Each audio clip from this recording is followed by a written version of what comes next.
Bismillahirrahmanirrahim. Assalamualaikum warahmatullahi wabarakatuh. Hamdan wa syukran lillah, salatan wassalaman ala rasulillah, amma ba'd.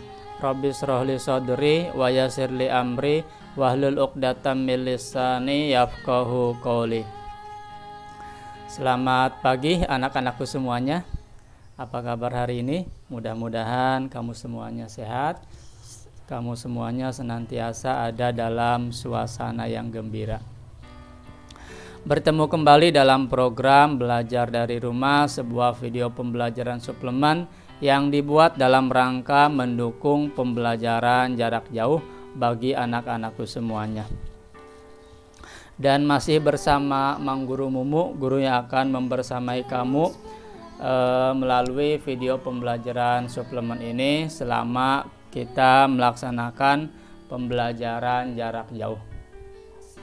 Baik anak-anakku semuanya, hari ini kita akan melanjutkan pembelajaran kita, melanjutkan tema 4, sehat itu penting. Dan kita sudah berada di subtema ketiga anak-anakku semuanya ya. Kita sudah berada di subtema 3, pembelajaran 1 dan 2. Pada subtema 3 ini kita akan belajar bagaimana cara memelihara kesehatan organ peredaran darah manusia. Supaya lebih efektif, mari kita langsung saja ke pembahasan anak-anakku semuanya. Apa sih materi pembelajarannya? Nah, materi pembelajaran kita pada hari ini adalah pertama masih kita membicarakan mengenai pantun. Kemudian cara mencegah penyakit pada organ peredaran darah. Setelah kita tahu kemarin berbagai macam jenis gangguan ya, penyakit pada organ peredaran darah. Hari ini kita coba mencari upaya bagaimana kira-kira upaya kita dalam rangka mencegah organ peredaran darah. Nah, supaya kita bisa mencegah penyakit-penyakit tersebut, kita harus tahu terlebih dahulu penyebabnya ya, itu. Kemudian kita juga akan belajar mengenai mengulas kembali gambar cerita anak-anak semua ya. Dulu kita sudah sempat membahas mengenai gambar cerita ini. Salah satu contohnya adalah komik ya yang sudah kita bahas, kemudian brosur, iklan dan lain sebagainya. Hari ini kita akan coba ulas kembali mengenai gambar cerita dan cerita bergambar. Baik anak-anakku semuanya, materi pertama kita akan menjelaskan isi pantun. Nah, pada pertemuan sebelumnya kamu sudah bisa menjelaskan, menguraikan isi dari sebuah pantun. Nah, hari ini kita akan coba ulas kembali bagaimana sih cara menjelaskan sebuah pantun. Nah, langkah-langkahnya seperti apa? Contohnya kita sajikan dulu ya, ada sebuah pantun di sini. Kacang goreng enak dimakan, kue tape diberi ragi. Kalau tembok sudah dibersihkan, jangan ada coretan lagi. Nah, ini adalah contoh satu buah pantun. Nah, bagaimana sih cara menjelaskan sebuah pantun? Nah, kamu harus bertanya, apa jenis pantun di atas? Ya, kamu tanyakan dulu apa jenisnya. Lalu kamu masukkan jawabannya ke dalam tabel ini yang ada di samping. Ya, kamu tanyakan apa sih jenis pantunnya? Nah, kamu jawab di sana. Ada berapa bait sih pantun di atas? Kamu tulis dulu. Ini sebagai bahan nanti kamu menjelaskan sebuah pantun anak-anakku semuanya. Lalu terdiri dari berapa bariskah pantun di atas? Ada berapa baris pantun di atas? Kamu hitung barisnya, kamu tulis. Lalu tuliskan baris yang merupakan sampiran. Nah, pantun itu kan ada sampiran dan ada isi. Mana yang termasuk sampiran dan mana yang termasuk isi? Nah, ini kamu tuliskan di sana. Nah, ini sebagai apa? Sebagai bahan dalam nanti kamu ketika mau menjelaskan isi pantun anak-anakku semuanya ya. Kamu tentukan dulu jenisnya, jumlah baitnya, jumlah barisnya, lalu sampirannya yang mana dan isinya yang mana. itu sebagai bahan. Nah, setelah semuanya ditulis, dijawab pertanyaannya, dimasukkan ke dalam tabel, maka kamu bisa menjelaskan seperti ini. Nah, contoh ini. Memang indah bunga selasih, selasih bunga tanpa getah, lingkungan asri juga bersih, belajarnya nyaman, hatinya betah. Nah, jika diperhatikan, berdasarkan pantun di atas dapat dijelaskan sebagai berikut. 1. Pantun memiliki satu bait yang terdiri dari 4 baris. Betul tidak? Betul ya? Nah, itu cara menjelaskan. Kamu jelaskan dulu ada berapa bait dan ada berapa baris dalam satu baitnya ya. Tuh. Lalu yang kedua, suku kata pada setiap baris secara berurutan berjumlah 9, 9, 10, 11. Coba kamu hitung ya. Itu sudah dihitung. Jumlahnya adalah 9, 9, 10 dan 11. Baris pertama 9 suku kata, baris kedua 9 suku kata, baris ketiga 10 suku kata, baris keempat 11 suku kata. Itu ya anak-anakku semuanya. Lalu kita juga bisa menjelaskan bahwa setiap baris terdiri dari 4 kata. Coba lihat, ada berapa kata di sana? Setiap barisnya di sana ada 4 kata ya. Itu. Lalu baris yang menunjukkan sampiran yaitu, nah, kita tuliskan mana sampirannya. Sampirannya adalah memang indah bunga selasih, selasih bunga tanpa getah. Nah, lalu baris yang menunjukkan isinya kamu tuliskan juga. Yang mana? Baris yang menunjukkan isi yaitu lingkungan asri juga bersih, belajarnya nyaman, hatinya betah. Nah, inilah cara menjelaskan sebuah pantun anak-anakku semuanya ya. Kamu bisa menjelaskan pantun seperti ini, mulai dari jumlah baitnya, jumlah barisnya, jumlah suku katanya, kemudian jumlah katanya, kemudian sampirannya yang mana, isinya yang mana, itu yang bisa kamu jelaskan. Oke anak-anak semuanya. Nah, dengan begitu kamu berarti sudah memahami ciri-ciri sebuah pantun. Ini adalah ciri-ciri sebuah pantun terkandung semua di sini. Oke ya. Masih ingat kan ciri-ciri pantun? Oke, bagus ya. Nah, itulah cara menjelaskan sebuah pantun. Berangkat dari mana? Dari ciri-cirinya. Kamu jelaskan berdasarkan ciri-cirinya. Itu cara menjelaskan sebuah pantun. Paham anak-anak semuanya? Pasti paham ya. Bagus. Baik. Kalau sudah paham, kita lanjutkan ke materi berikutnya. Setelah kita bisa menjelaskan isi pantun, maka selanjutnya kita coba pelajari. Oh, belum selesai ternyata ini. Bahwa pantun bersajak atau berima AB-AB. Nah, ini rimanya ya. Kemudian pantun di atas termasuk pantun nasihat. Nah, ini jenisnya ya, jenisnya. Tadi yang keenam sajaknya AB-AB, kemudian yang ketujuh jenisnya adalah pantun nasihat. Itu ya anak-anakku semuanya. Itu cara menjelaskan sebuah pantun. Kita lihat ada lagi enggak? Oh, tidak ada. Oke. Itu ya anak-anakku semuanya, cara menjelaskan sebuah pantun. Kamu bisa menjelaskan berdasarkan ciri-ciri dari pantun tersebut. Oke, kita lanjutkan ke materi selanjutnya. Cara mencegah penyakit anemia. Nah, Bapak jelaskan dulu salah satu jenis penyakit yang kemarin disebutkan bahwa penyakit ini menyerang salah satu organ peredaran darah. Nama penyakitnya anemia. Masih ingat anemia? Iya. Karena kekurangan zat besi ya. Kandungan zat besi dalam darahnya sangat sedikit. Ini disebutnya penyakit anemia. Lalu bagaimana sih cara mencegah penyakit anemia ini? Nah, Bapak punya satu informasi yang menarik yang bisa kamu jadikan acuan untuk bisa mencegah penyakit anemia. Mungkin ada saudara, orang tua, atau siapapun tetangga yang mengalami penyakit ini. Kamu bisa sarankan nih cara-caranya supaya terhindar dari penyakit anemia. Yang pertama adalah kita harus makan asupan tinggi zat besi seperti daging, ya, ayam tanpa lemak, sayuran berwarna hijau tua, dan kacang-kacangan.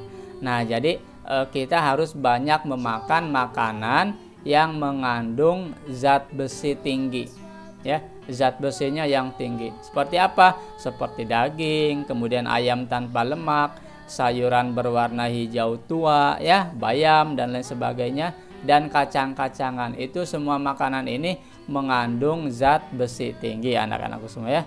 Ada tidak di antara jenis makanan ini yang kamu sukai? Ada ya, itu pasti ada. Syukur kalau bisa semuanya kamu sukai ya, supaya kamu zat besinya cukup, terhindar dari anemia. Lalu yang kedua, cara mencegahnya adalah dengan meningkatkan konsumsi makanan yang kaya vitamin C. Itu ya anak-anak semuanya.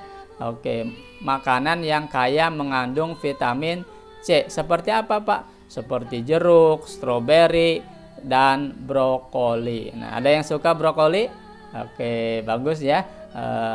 Yang suka brokoli silahkan ditingkatkan, dijaga ya asupan makanannya, karena makanan-makanan jenis ini sangat banyak mengandung vitamin C. Itu bagus untuk kesehatan, untuk peredaran darah kita. Lalu yang ketiga adalah memakan asupan makanan yang kaya vitamin B12. Seperti apa? Seperti daging sapi dan ayam, daging sapi dan ayam, hati ya, kemudian ikan, kerang, susu, telur, sereal, dan biji-bijian. Itu makanan-makanan yang mengandung vitamin B12. Selain itu juga yang mengandung folat atau asam folat. Nah, seperti apa? Seperti bayam, brokoli, asparagus, kacang polong, pisang, sampai jeruk. Tadi ya sudah ya. Nah, makanan-makanan tadi mengandung vitamin B12 dan asam folat. Berikutnya apa lagi? Penuhi pola makan gizi seimbang. Nah, gizinya harus seimbang ya. Jangan karbohidrat semua ya.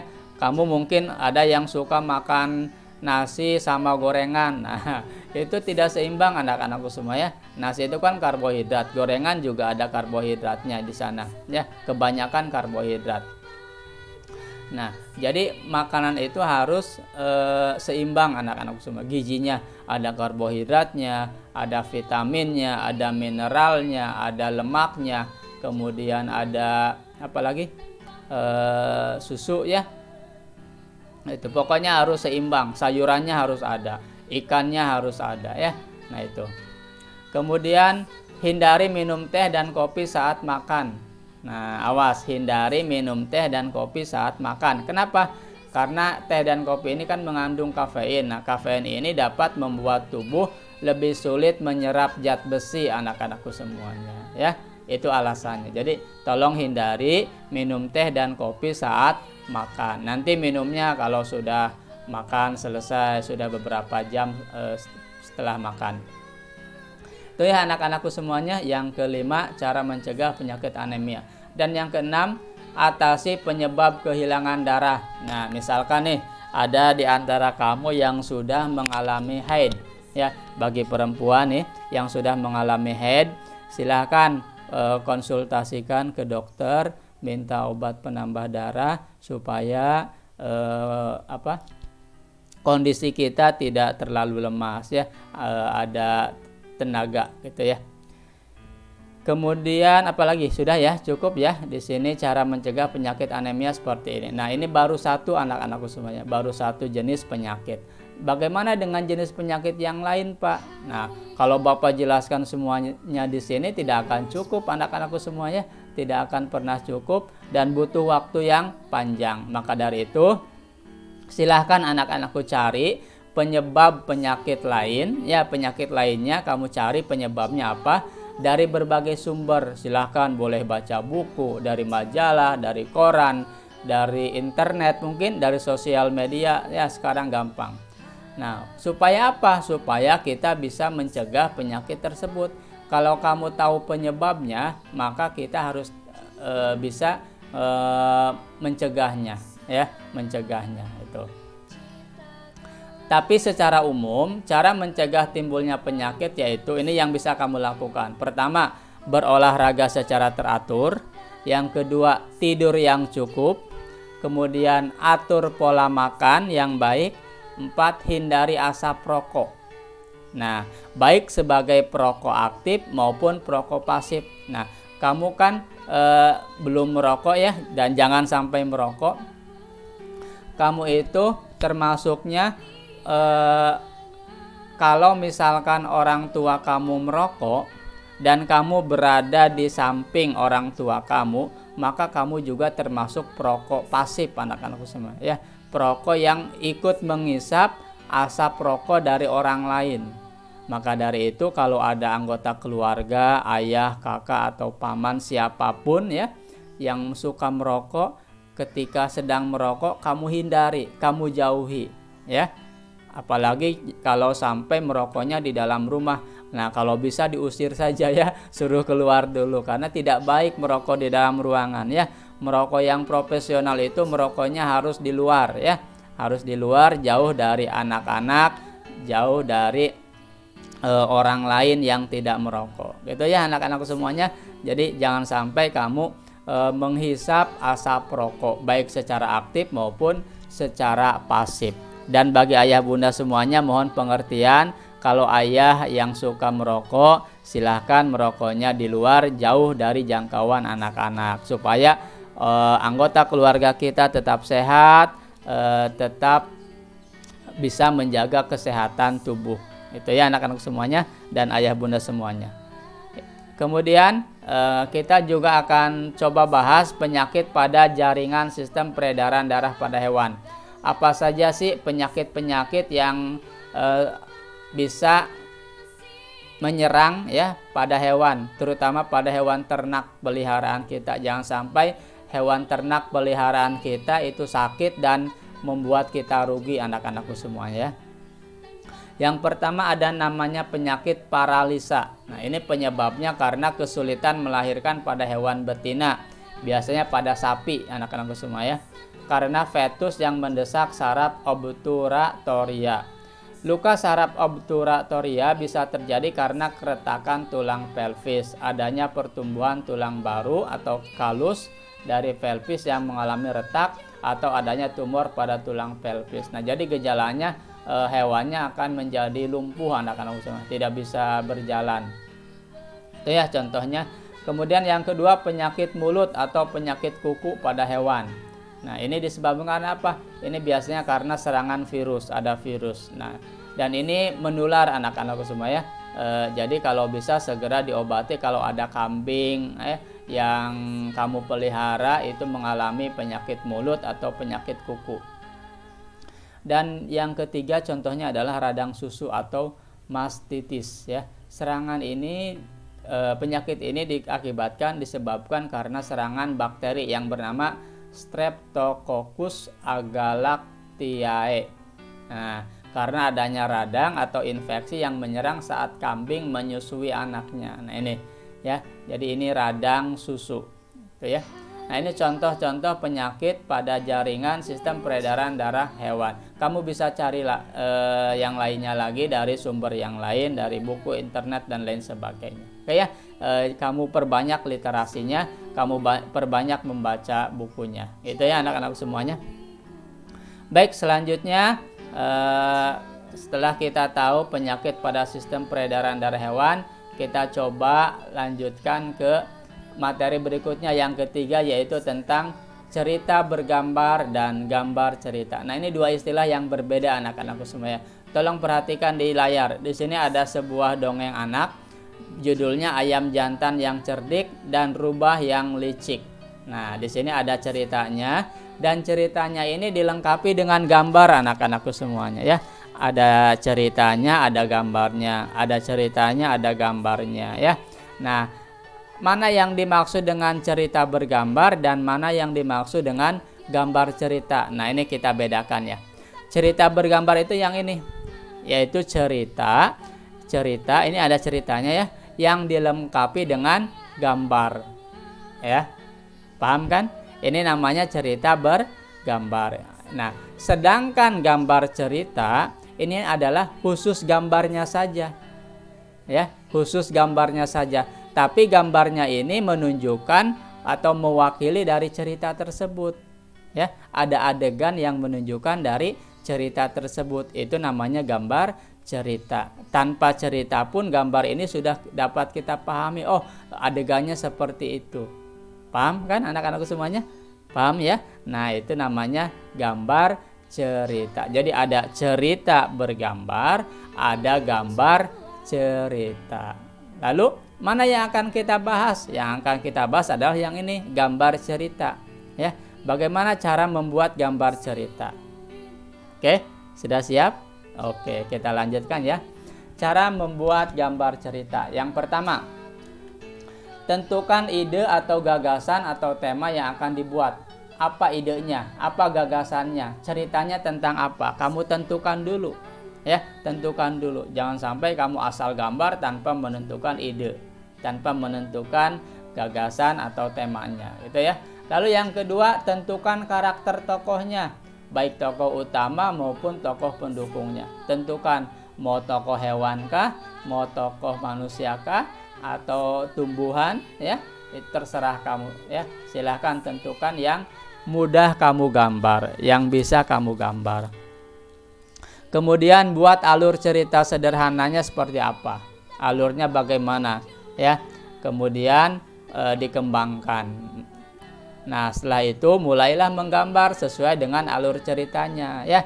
Jadi jangan menggambar seperti komik, ya. Pisahkan antara cerita dan gambarnya. Jadi gambarnya di sini adalah sebagai pelengkap, pendeskripsi dari cerita tersebut, pemanis dari cerita tersebut. Itu ya anak-anakku semuanya, cara membuat gambar cerita. Baik, anak-anakku semuanya, itu saja yang bisa Bapak sampaikan pada pembelajaran kita pagi hari ini. Mudah-mudahan kamu semuanya bisa menangkap dengan baik apa yang Bapak sampaikan. Mohon maaf jika ada kata-kata yang terlalu cepat atau mungkin kurang dapat dipahami. Jika kamu mengalami hal tersebut, silahkan kamu tonton kembali videonya, kamu ulangi lagi menonton videonya. Gampang ya, kamu tidak usah khawatir. Atau kamu bisa minta tolong dijelaskan kembali oleh orang tuanya masing-masing. Oke ya anak-anakku semuanya, tanyakan kepada orang tuanya. Atau kalau mau menanyakan langsung ke Bapak, boleh, silahkan klik saja di kolom komentar, ketik ya pertanyaan kamu di kolom komentar. Dan jangan lupa supaya video pembelajaran ini lebih bermanfaat, kamu share video pembelajaran ini kepada orang lain ya. Kalau kamu suka, berikan tanda jempol ya. Kalau misalkan kamu belum subscribe, silahkan subscribe dulu dan nyalakan lonceng pemberitahuannya. Oke, anak-anakku semuanya, itu ya yang bisa Bapak sampaikan. Sekali lagi mohon maaf dan terima kasih. Kita akan berjumpa kembali pada video pembelajaran selanjutnya. Tetap semangat, tetap sehat, dan jaga kesehatan. Dari Bapak dicukupkan sekian, dan Bapak tutup kegiatan ini dengan mengucapkan wallahul muwaffiq ila aqwamit thoriq. Wassalamualaikum warahmatullahi wabarakatuh. Bangsa